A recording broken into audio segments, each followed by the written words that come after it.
To be honestly speaking, I don't know what to say about Mazi Nnamdi Kanu's all these kind of things. I don't know. But to be honestly speaking, I was hoping for a positive reaction today from the court.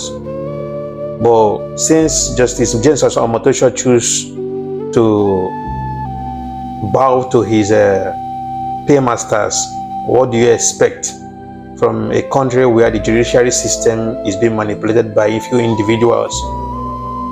But to be honestly speaking, they're not doing this case a favor. They're not doing justice to it. And they say injustice for one is injustice for all. They have shown that Nigeria is lacking that I don't know what to say. I feel messed up in the mind. I feel messed up, honestly. I'm one of the people that would really want Mazi Nnamdi Kanu to be released as soon as possible. You know, I don't know. A lot of people have been using this Mazi Nnamdi Kanu's detention to perpetuate crimes and a lot of atrocities in the southeastern part of Nigeria, all in the name of they want Mazi Nnamdi Kanu to be released, and knowing fully well that if Mazi Nnamdi Kanu is being released, a lot of things is gonna change, you know, in terms of security and all the rest.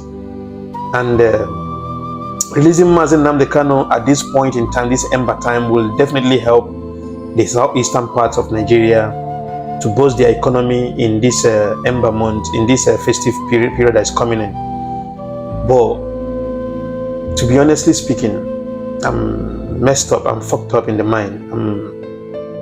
This is not what I expected, you know. This is not what I expected. I expected these people to release Mazi Nnamdi Kanu unconditionally. Let him go and take care of his health, see his family and his children. You are holding this man ransom for the past 4 or 5 years. You are not holding any evidence against him. You can't even try him in a competent court of jurisdiction. You can't even let him go. Ah, God Almighty. What is the crime of this man? What is Mazi Nnamdi Kanu's crime? Just because he came out to say, my people need freedom. I want freedom for my people. Does that worth all these things? Showing the world that the Eastern people the Igbos are being marginalized. I mean, Nigeria never happened to me. Nigeria never happened to any Nigerian. Because if Nigeria happened to you, that is the worst thing that will ever happen to you. To be honestly speaking, I expected these people to release Mazi Nnamdi Kanu today unconditionally. I expected them to say, okay, go and take care of your health. After the treatment, you can come back. I mean, you can let somebody, I mean, it's only someone that is alive that can face trial. You can't try a dead man. And what these guys are doing is playing with Mazi Nnamdi Kanu's health. And it's obvious that the judiciary have been bought against Mazi Nnamdi Kanu, have been bought against the Igbos. And you can tell me that few individuals from the southeastern part of Nigeria that are trying to pin Mazi Nnamdi Kanu down is bigger than the whole of the southeast. And I wish our people can wake up and understand that, you know, until we eliminate some people, until some people have been eliminated, we can't breathe in that region. But our problem is not Tinubu, our problem is not the Hausas, our problem is not the Yorubas. We are our own problem. From the statement coming from Joe Ibokwe is enough evidence that we are our own problem. From the statement coming from Hope Uzodinma and all the rest, and not just Okalo, is a clear indication that we are our own problem. I don't know what to say. I'm fucked up I'm totally messed up. When I saw the news, I felt like, really, how? Nigerian government are negotiating with the bandits in the north. Nigerian government have let Sunday Igboho go free. Nigerian government are pardoning murderers and criminals in prison, granting them clemency. Nigerian government are dealing with rehabilitating Boko Haram members that have killed a lot of our soldiers and our brothers and sisters in the north. Nigerian government have, oh my goodness.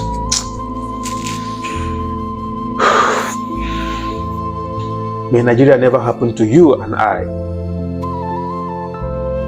May Nigeria never happen to me and you. To be honestly speaking, what is happening to Mazi Nnamdi Kanu right now is Nigeria. You know, it's very sad. It's very sad. But at the end of the day, there will be justice must be served. Yeah, justice must be served. And it will be on a record that Nigeria and Nigerian judiciary system failed its people and failed to deliver justice when it's needed. You know, it's very sad. It's actually sad. I don't know what to say. I don't know. I'm tired of this particular issue, to be honestly speaking. I'm tired. Mazi Nnamdi Kanu was just accused. There's no evidence against him. You have no single evidence against him. And by the way, Nigeria is not the jurisdiction. They don't have the jurisdiction to try Mazi Nnamdi Kanu. Where they said Mazi Nnamdi Kanu committed these crimes are in UK. So it's only the UK court that has the jurisdiction to try Mazi Nnamdi Kanu. I'm not a lawyer anyway, but from my own little experience about law, you know, what is happening to Igbos, for crying out loud? What did we do to deserve all these things in Nigeria? The marginalization is obvious. The hatred is obvious. You come to Lagos State, our buildings have been destroyed. Our brothers and their houses, their businesses have been destroyed. You go to Abuja, the same thing. You go to other states, the same thing.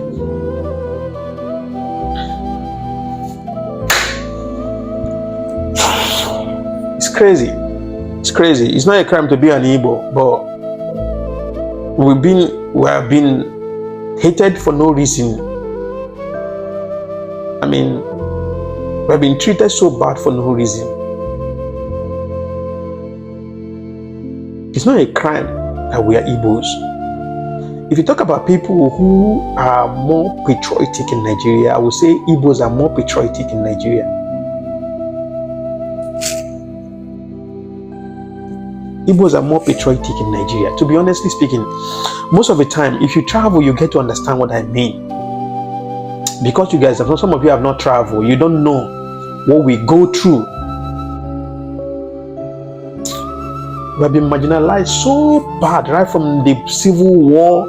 Our businesses were destroyed, our houses were destroyed, our people were killed. And what was left with us was just only £20.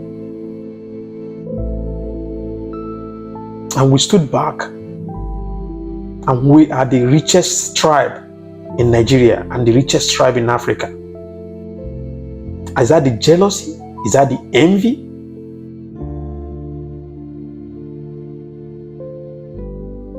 A Yoruba man would tell another tribe, don't deal with Igbos. Igbos are criminals. Igbos are this. Igbos are that. Igbos are this.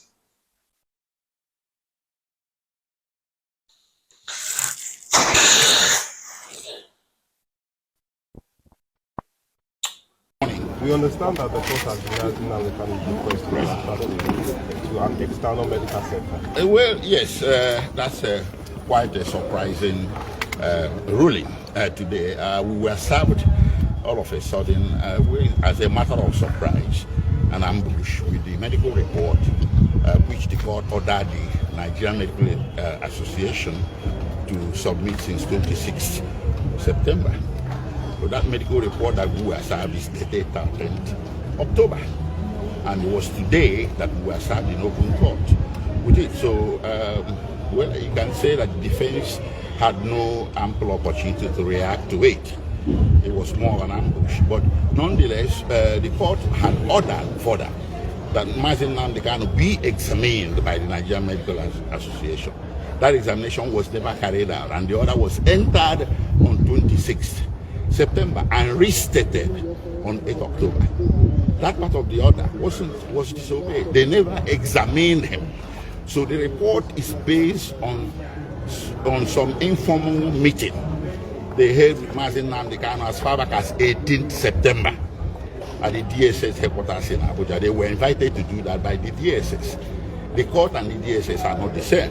So what we have in court, or what we were served in court today, quite frankly, we cannot be sure where it emanated from. Did it emanate from assumption, or did it emanate from the examination carried out on 18th September before the court entered an order on 26 September. So we were quite surprised, 4 months, and we felt a bit disadvantaged, but the proceedings had to continue apace as the court wanted it. So at the end of the day, the court made a conclusion and a ruling that Mazi Nnamdi Kanu must enter his defense from the 24th of October and conclude his defense by the 30th of October. So basically it's a 6-day trial window that we're looking at there. So how fit is the defense now? How fit is the defense counsel, defense team particularly, entering the defense now? How ready are you guys?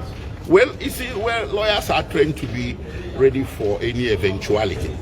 But the justice of the matter is another case altogether. I choose not to comment on that. So wait, we have to comment. Sorry, sir. I'm one of the members of the legal team. This is a public document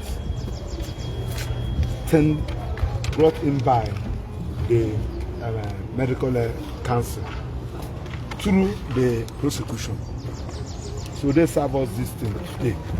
And if you watch there, in this particular medical report, you can see all the ailments they say that Mazi Nnamdi Kanu is suffering from. And surprisingly, somebody that has all these particular issues, you now, in the last paragraph, to say that from your own distance, you can stand trial. Somebody that is passing through all these ailments. Having said that, too, go to make a consequential order. Say, please, go and examine him and report back to me. They never examine Mazi Nnamdi Kanu, only for them to come up with this report. Nigerian Medical Council, they should be very careful, because this is a professional body and you are expected to act professionally. Yes. In your report, you are expected, I'm not a medical doctor, but I'm a practicing lawyer. You are expected to show that on this particular day, you obtain his specimen. We carried out this lab, and the lab showed this. We are talking about somebody's life, for goodness sake. You cannot just enter into your office room and you open your system and start writing trash. And you want court to rely on it. And surprisingly, we are expected to take a date for us to go. And because when the court gave us an opportunity to respond, we are ought to have taken a date to confer from our clients. Yes, it was when Nnamdi Kanu said, what? We are the people that even gave Nnamdi Kanu this thing. When the court was about to sit, we are talking about somebody's life. Of course, as a matter of this thing, the Igbos are on trial. This is a war against the Igbos. Of course, you are here when the president ordered the police and the army to go and negotiate and have a discussion with the terrorists and the non-bandits in this town. With their arms. And somebody that is exercising his rights as given to him by the constitution, both local and international legislations, and you say that he should enter trial. Trial for what? What is it? What are you trying for? Do you have even jurisdiction? Does the court have jurisdiction to entertain this particular matter? Somebody that has been discharged by court of appeal. So we don't want to go into that. This is a trial. Again, these Igbos are on trial. This is a persecution, not a prosecution. And I stand by it. And I'm calling the entire Nigerians. It's the Igbos and the Nnamdi Kanu today. It can be another person tomorrow. And we should stand against it. That's why we are protesting. Why should we be treating a human being like this? Simply because the offense Nnamdi Kanu committed is because he's an Igbo man. Can you do it somebody from the north? Can you do it somebody from the west? You cannot. People have been agitating. So boy has been going around agitating for Republic of Oduduwa. Have you arrested him? The answer is no. Because Nnamdi Kanu is an Igbo and he feels that nobody can speak with him for him. And we are saying no to that. We can never be intimidated. Nobody is more Nigerian than anybody. Nobody is a second-class citizen in this country, and we are going to fight it. I'm begging judiciary not allow yourself to be used. They know what they are doing. Are you telling me that it was on the 13th? Court gave you 2 weeks. After 2 weeks, you now produce the document on the 13th, and you kept it with you. You do not allow us to go and see our client with it, only for you to serve us 5 minutes before court is sitting, and to ask us to respond. Is this injustice or injustice, for goodness sake? We should call evil. And when you call evil, it will stop existing. That is our submission. When there was no evaluation, you come up with